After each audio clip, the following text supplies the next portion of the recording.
When the doctor said Grandpa might not survive the night, I was on the next flight home.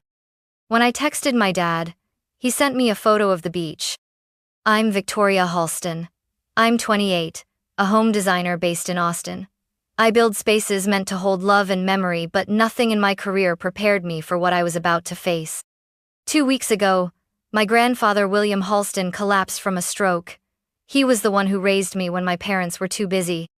The one who taught me how to hold a hammer and a paintbrush before I even knew how to ride a bike. And while he lay unconscious in the ICU, my dad took the rest of the family on vacation. I stayed behind, alone, praying he'd wake up. He did. But when I brought him home, his house was gone. The hospital smelled like antiseptic and fear. The moment I stepped into the ICU at St. Augustine Memorial, my stomach turned. Machines beeped. Nurses whispered. And there, in a room tucked into the corner, lay the man who built my world. Grandpa. His skin looked too pale against the white sheets. His chest rose and fell under the rhythm of a ventilator. Tubes ran into his arms. The strong hands that once held me steady when I was learning to walk now lay limp beside him. I stood there, frozen, unable to move. Then slowly, I stepped forward and sat by his bed. I reached out and wrapped my fingers around his. They were cold. I whispered, "I'm here, Grandpa. I'm not going anywhere." I pulled out my phone and called my dad. He answered on the second ring. I heard laughter and crashing waves in the background. "Vic? What's up?" I swallowed hard. "Dad, are you coming back?" He's not okay. Grandpa's on life support." There was a pause. "Yeah, the doctor called me too. But we're in Sarasota now. Everything's booked and non-refundable. Look, just keep us updated, all right?" "Dad, this isn't a conference. It's Grandpa." He sighed. "I get it. But someone has to be with him. You're there. That's what matters." I hung up without saying goodbye. My hand trembled. I looked back at Grandpa. "They're not coming," I whispered. "But I'm here. I'll stay. Even if I have to sleep in this chair every night." And I did. That first night, I didn't sleep. I sat in that stiff plastic chair, listening to the machines beep and watching the faint rise and fall of his chest. I talked to him. I told him about the house I was redesigning in Austin, about the new cactus I forgot to water, about how the city didn't feel like home without his voice on the phone. When the nurse came in to check his vitals, she looked at me kindly. "He's lucky," she said. "Most folks don't have anyone sitting bedside like this." Lucky. That word echoed in my head. My grandfather wasn't lucky. He was abandoned. By his son. By the family he gave everything to. Except me. I wasn't going to leave him. Not again. Not ever. The days started to blend together. Morning rounds, machine checks, the rhythmic hiss of the ventilator. The only constants were the smell of sanitizer and the soft pressure of my grandfather's hand resting under mine. I barely left his side. Sometimes I'd read to him. Sometimes I just talked. I told him about how the basil in my kitchen window finally sprouted, how the summer heat in Austin was unbearable, how I burned lasagna the night before I flew out. It didn't matter if he could hear me. I needed to believe he could. Then the photos started. It began with a ping from my phone one afternoon. I checked it without thinking. A message from my sister Talia. "Family time, finally. Look at this view." Attached. A photo of our parents and Talia grinning in front of a bright blue ocean, all three of them in matching tropical shirts. Cocktails in hand, sand between their toes. Not a trace of worry in their eyes. I stared at the image, the taste of salt rising in my throat, only it wasn't from the sea. They were smiling. While Grandpa lay unconscious with machines keeping him alive, they were drinking rum under palm trees. I texted back. "He still hasn't woken up. His blood pressure dropped this morning. Can you come back?" Talia left me on red. Later that night, I called Dad again. This time, I was shaking. "Dad, please," I said. "His kidneys are weakening. The doctor said it's touch and go. We don't know how long he has." He sighed. "Vic, we already talked about this. What do you want me to do? Cancel everything? We've got 2 days left. You're there, you're doing great. We'll visit when we get back. You haven't even called to check on him. Because I know you'll tell me what I need to know, he snapped. Why are you making this so dramatic? I wanted to scream, but I just hung up. That night, I sat by Grandpa's bed and scrolled through Talia's Instagram. Photo after photo, seafood platters, jet skis, her smiling in sunglasses, captioned, "Family is everything." I stared at that sentence until it blurred. Family is everything. Then why was I the only one who stayed? I looked at Grandpa's face, the lines, the soft gray stubble, the tiny crease at the corner of his eyes that always deepened when he smiled. He didn't look peaceful. He looked alone. I reached for his hand. "I don't care what they're doing," I whispered. "I'm here, and I'll be here every single day until you open your eyes." Then I leaned close, like I used to when I was little and scared of the dark. "You're not alone, Grandpa. Not this time." It happened on the 12th morning. I hadn't slept more than 2 hours the night before. I dozed off in the chair beside Grandpa's bed, my neck aching from the strange angle. The hospital room was cold, the air conditioner humming low above me. I jolted awake when the nurse came in to check his vitals. Still stable, still unresponsive. Same as always. I nodded blankly and waited until she left. Then, like every morning, I pulled out Grandpa's favorite poetry book, the worn leather one I'd taken from his old study before heading to the hospital. It smelled like cedar and dust, and the pages were full of his penciled notes in the margins. I cleared my throat and began to read. The woods are lovely, dark and deep. But I have promises to keep. And that's when I felt it. The slightest twitch. A soft pressure around my fingers. I froze. I looked down, and his hand was closing around mine. Not a spasm, not a reflex. A squeeze. Deliberate. Present. My heart nearly stopped. "Grandpa?" I whispered. His eyelids fluttered. My voice cracked. "Grandpa, it's me. It's Victoria. Can you hear me?" Then slowly, like a sunrise breaking over a long, dark night, his eyes opened. They were hazy, unsure, but they were alive, and they were looking right at me. Tears flooded my eyes before I even realized I was crying. I pressed my forehead against his knuckles, sobbing into his hand. "You're back," I choked. "You're really back." His lips didn't move. He couldn't speak yet, but his eyes softened, and I knew he recognized me. He was still in there.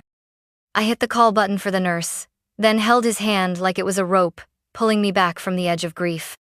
Within seconds, the room filled with people, nurses, machines beeping faster, a doctor in a rush.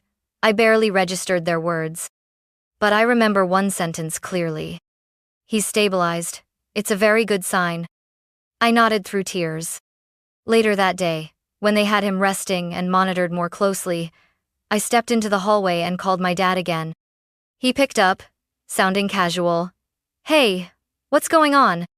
He opened his eyes. I said, "This morning. He's awake." A pause.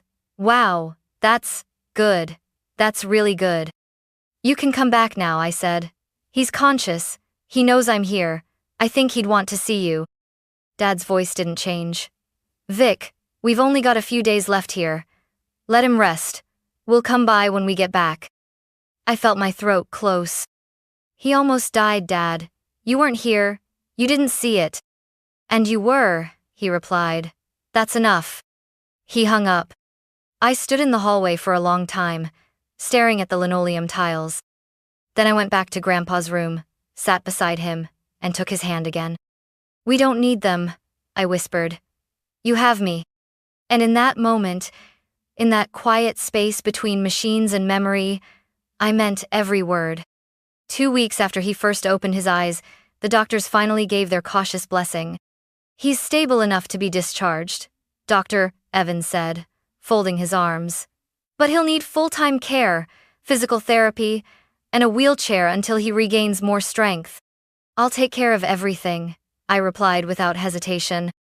That afternoon I wheeled Grandpa out of St. Augustine Memorial under the warm southern sun. He closed his eyes and took a deep breath, the first one outside sterile hospital air in weeks. The breeze lifted his thinning silver hair, and I saw the corners of his mouth twitch, not quite a smile, but something close. "I'm taking you home," I whispered. "Your garden's probably gone wild without you." He nodded weakly. I'd rented a specialized transport van and packed some of his essentials from the hospital room. The plan was simple. Take him back to the house he'd lived in for over 40 years, the one with the creaky porch, the ivy-covered fence, and the giant oak tree he planted when I was born. I turned down the familiar street, my heart swelling. But something was wrong. The front gate was wide open, and there was a strange silver sedan parked in the driveway. The curtains in the front windows were drawn, shut tight. Grandpa always left them open to let in the morning light. I slowed the van. A lump formed in my throat. "No," I said aloud. I parked and helped Grandpa into his wheelchair. As I pushed him down the walkway, my hands started to tremble. I told myself there must be a mistake. Maybe friends were watching the house. Maybe someone was fixing something. But the moment the door opened, I knew. A young woman with a ponytail and a plain white t-shirt stepped into view. She looked startled when she saw us. "Can I help you?" she asked politely. I blinked. I'm Victoria Halston. This is William Halston. This is his home." Her brows furrowed. She turned back inside and called for someone. A man about my age, holding a coffee mug, stepped out behind her. "Wait, Halston? I'm sorry. We bought this house a week ago." I felt the ground tilt under me. "No?" I whispered. "That's not possible. Who sold it?" He disappeared briefly, then returned with a folder. "Martin Halston. He signed the deed. Said he had full power of attorney. Everything was verified. I'm really sorry." Martin Halston. My father. I heard Grandpa's breath hitch. I looked down, his eyes were glassy, his hands gripping the wheelchair tightly. My house?" he said faintly. I dropped to my knees beside him. "I didn't know," I whispered. "Grandpa, I didn't know." The man and woman at the door looked stricken. "If we'd known," the woman began. But I didn't hear the rest. All I could hear was blood rushing in my ears, the roaring sound of betrayal. The garden was gone. The oak tree was still there, but the wind chimes Grandpa had hung were missing. The porch had been repainted, erasing decades of memory with a single coat. I helped Grandpa back into the van, my jaw clenched so tightly it hurt. We checked into a small hotel nearby. I asked for a ground floor room, wide doors, and silence. Grandpa didn't say a word that night. He just stared out the window, his expression hollow. I sat on the edge of the bed, my fists balled in my lap, my heart a furnace. He did this while Grandpa was in the ICU. He sold the house. He never planned to tell us. That night, while Grandpa slept, I opened my laptop. And I swore to myself, I would find out everything. And I would make him answer for it. I didn't sleep that night.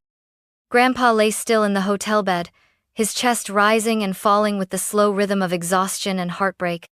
I sat at the small desk by the window, my laptop open, the screen casting a pale blue light over the shadows of my rage. I pulled up the digital copy of the property transfer the new homeowner had given me. There it was. Martin Halston. My father's signature. Next to it, a scanned power of attorney form dated 2 years ago. The memory hit me like a flash. Dad had mentioned something back then, saying, "It's just in case, Vic. With Grandpa getting older, we need to be ready for medical stuff." Medical stuff. This wasn't about medication or insurance. It was a broad-spectrum POA, giving him full rights over Grandpa's assets, including the power to sell the house. I felt physically sick. But I needed more than outrage. I needed facts. At 8:01 a.m., I called Harrison, Blythe, the family's longtime legal firm back in Springfield. I spoke to Helen Blythe, one of the founding partners and a woman who had known Grandpa since before I was born. "Victoria," she said gently after hearing why I called, "I was afraid you'd learn about the sale this way." "You knew?" I asked, my voice cold. I knew it had happened, yes, But Martin didn't involve us in the transaction. He worked with a different real estate firm quickly, quietly. "Can I come in today?" I asked. "Of course," she said. "There's something I think you should see." That afternoon, I left Grandpa in a care center just 2 blocks from the hotel. It was quiet, clean, and staffed with kind eyes. I kissed his forehead, whispered I'd be back by dinner, and headed straight to the law office. Helen met me with a thick folder in her hands. "This," she said, sliding it across the desk, "is the original POA your grandfather signed. I had advised him not to grant full asset control, but he insisted. It's Martin, he told me. He's my son. He wouldn't do anything wrong." I opened the file. There it was, my grandfather's signature, shaky, but real, and the box checked. Full financial and property authority. I flipped to the final page. The house had been sold for $295,000. I blinked. "That's at least $150,000 under market," I muttered. Helen nodded grimly. "A cash buyer. Quick close. Almost no inspection period." I stared at the page like it was a betrayal etched in ink. "Do you know where the proceeds went?" "I do," she said, and handed me a printout. Every cent had been wired directly into a personal checking account under Martin Halston's name. Not a trust. Not a care fund. Not even a joint account. Just him. My chest ached like someone had plunged a hand straight into my ribs and twisted. He had taken everything. While Grandpa lay dying, he cashed in his future and went on vacation with the money. "I want to sue," I said, my voice steady despite the heat rising behind my eyes. Helen paused. "It's complicated, Victoria. The POA is valid. The sale is legal on the surface, but if we can prove abuse of fiduciary duty, especially while your grandfather was incapacitated, you may have a case." "I don't care how complicated it is," I said. "He doesn't get to bury the past and tan on the beach. I want him to answer for what he's done." And for the first time in days, I didn't feel helpless. I felt ready. I sent the letter that night. It was formal, sharp, and precise, a demand notice, drafted with Helen's help. In it, I laid out everything. The timeline of the sale, the abuse of power of attorney, the suspiciously low price, and the transfer of funds to a private account. I demanded the full return of the $295,000 plus the $150,000 in value disparity. 10 days to respond, or I'd file suit. I hit send. And then I waited. It didn't take long. The next evening, as I was helping Grandpa sip water at the care center, my phone rang. "Dad." I stepped outside before answering. His voice, when it came through, was furious.